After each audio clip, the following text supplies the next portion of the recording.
Les réactions au raid américain dans lequel le général iranien Qassem Soleimani a été tué n'ont pas tardé.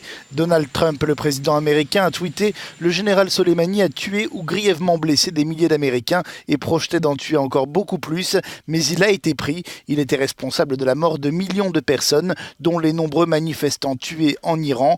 L'Iran ne l'admettra jamais, mais il était haï et craint dans son propre pays. » Réaction sans surprise du Premier ministre israélien Benjamin Netanyahou qui s'est félicité de cet assassinat.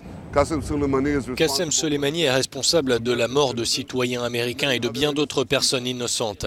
Il préparait d'autres attaques similaires. Le président Trump a tout le mérite de cette action rapide, puissante, décisive. L'assassinat du général Soleimani a logiquement été dénoncé par le parti chiite Hezbollah, allié de poids de l'Iran au Liban. La France a appelé l'Iran à la retenue afin d'éviter une grave crise de prolifération nucléaire.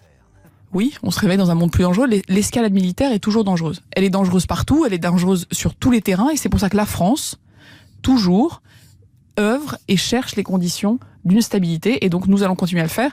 L'Allemagne exprime elle aussi sa grande inquiétude et appelle à la recherche de solutions diplomatiques. L'action américaine est une réaction à toute une série de provocations dont l'Iran porte la responsabilité. Nous sommes à un point d'escalade dangereux et il nous revient de contribuer à la désescalade avec prudence et retenue.